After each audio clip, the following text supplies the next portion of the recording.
कहानी शुरू करते हैं। किसी गांव में शंकर नाम का एक किसान रहता था। सीधा साधा गरीब आदमी था। अपने काम से काम, ना किसी के लेन में ना किसी के देन में। छल प्रपंच की छूत उसे नहीं लगी थी। ठगे जाने की चिंता भी ना थी। भोजन मिला खा लिया, ना मिला चबेने पर काट दी। चबेना भी ना मिला तो पानी पी लिया और राम का नाम लेकर सो रहा। किंतु जब कोई अतिथि या साधु महात्मा द्वार पर आ जाता तो उसे संसारिकता की शरण लेनी पड़ती थी। खुद भूखा सो सकता था, पर साधु को कैसे भूखा सुलाता। एक दिन संध्या समय एक महात्मा ने उसके द्वार पर डेरा जमाया। घर में जौ का आटा था, वह उन्हें कैसे खिलाता। बड़ी चिंता हुई, महात्मा जी को क्या खिलाऊं। आखिर में निश्चय किया कि कहीं से गेहूं का आटा उधार ले लूं, पर गांव भर में गेहूं का आटा ना मिला। गांव में सब मनुष्य ही मनुष्य थे, देवता एक भी ना था। अतएव देवताओं का खाद्य पदार्थ कैसे मिलता। सौभाग्य से गांव में विप्र महाराज के यहाँ थोड़े से गेहूं मिल गए। उनसे 1.25 सेर गेहूं उधार लिया और पत्नी से कहा, पीस दे। महात्मा ने भोजन किया, लंबी तान कर सोए। प्रातःकाल आशीर्वाद देकर अपनी राह ली। विप्र महाराज शंकर से साल भर में 2 बार खलिहानी लिया करते थे। शंकर ने सोचा, 1.25 सेर गेहूँ इन्हें क्या लौटाऊं, इसके बदले कुछ ज़्यादा खलिहानी दे दूंगा। चैत में जब विप्र महाराज पहुँचे तो उन्हें 1.5 पंसेरी गेहूँ देकर अपने को उर्र समझ लिया। विप्र जी ने भी नहीं मांगा। 7 साल गुजर गए। विप्र जी अब महाजन हो गए। शंकर किसान से मजदूर हो गया। उसका छोटा भाई मंगल उससे अलग हो गया था। एक साथ रहकर दोनों किसान थे, अलग होकर मजदूर हो गए।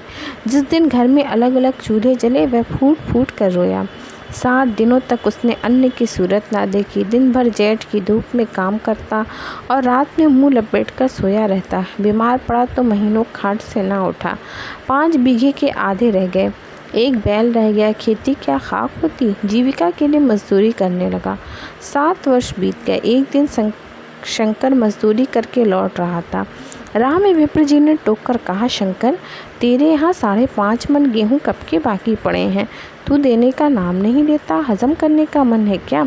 शंकर ने चकित होकर कहा, मैंने कब तुमसे गेहूँ लिए थे जो 5.5 मन हो गए। मेरे यहाँ किसी का छटाक भर ना अनाज है, ना 1 पैसा उधार। तब विप्र जी ने 7 वर्ष पहले लिए गए 1.25 सेर गेहूँ का जिक्र किया।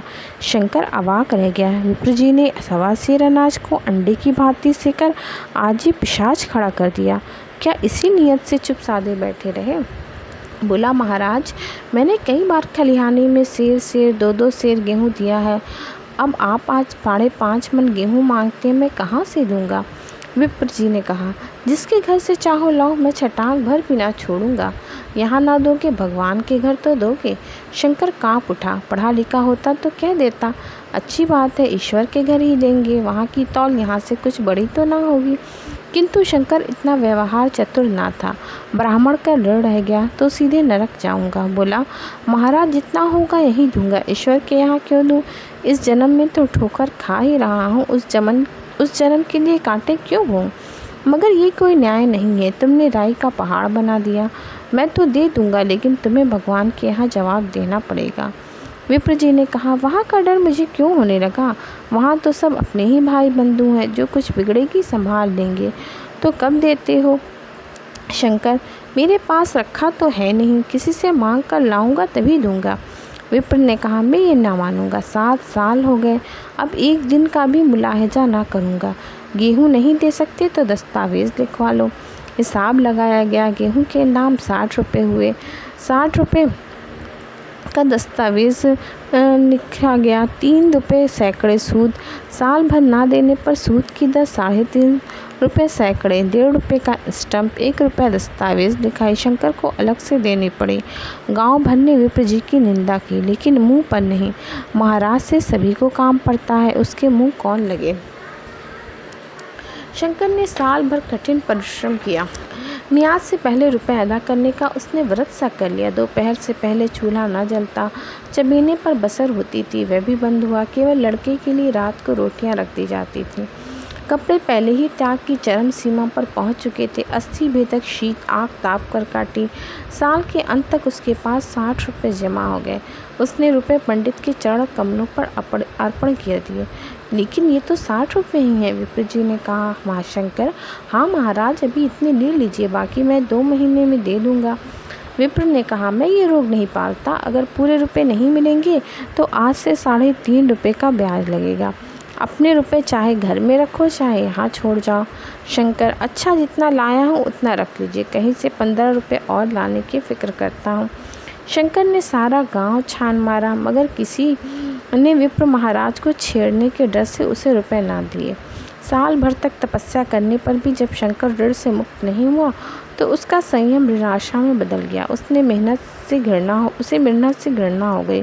आशा उत्साह की जननी है, आशा में बल है, जीवन है, आशा ही संसार की संचालक शक्ति है। शंकर आशाहीन होकर उदासीन हो गया। अब शंकर रुपए जमा ना करता, उसे अब रुपए अदा करने की कोई चिंता ना थी। 3 वर्ष निकल गए।